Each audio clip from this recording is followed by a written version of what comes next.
جیسے سے میں آپ کو عرض کروں، میں نے پہلے عرض کیا کہ جمہوری جو مزاحمت کار ہیں، جو اس نظام سے نالا ہیں، وہ اس قانونی نظام سے تنگ ہے، وہ بلوچستان کو جو قانون بنا کے اسلام آباد نے رکھا ہے وہ حصہ لے رہے ہیں. میں یہ کہہ رہا ہوں کہ جمہوری قوتیں جو کانفرنس ہے وہ حصہ لے رہے ہیں، مگر اس کے ساتھ ساتھ جو مسلح مزاحمت کار ہیں ان نے جو ہے اس کا بائیکاٹ کرنے کا، اور بلکہ عوام سے اپیل کی ہے کہ وہ انتخابات کی طرف بالکل جائے نہیں.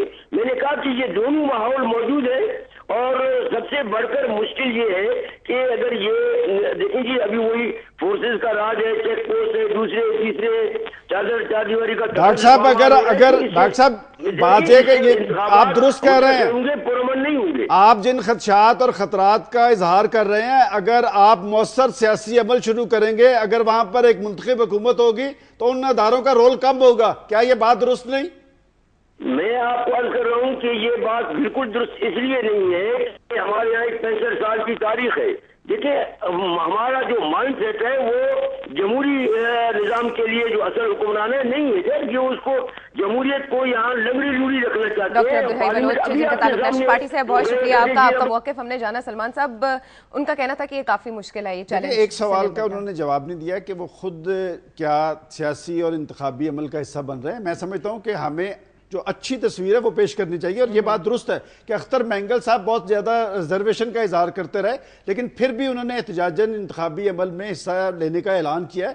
میں سمجھتا ہوں کہ یہ بات درست ہے کہ وہاں پر ایجنسیز کا کردار ہوگا، لیکن یہ بھی ایک بہت بڑی سیاسی حقیقت ہے کہ وہاں پر کچھ غیر ملکی ایجنسیز بھی سرگرم ہیں، کچھ غیر ملکی طاقتیں بھی سرگرم ہیں. اور خود سابق وزیر اعظم یوسف رضا گیلانی نے انٹرنیشنل فورم پہ کہا تھا، آپ کے سابق وزیر داخلہ نے بھی انٹرنیشنل فورم پہ کہا تھا کہ وہاں پر بھارت بھی سرگرم عمل ہے.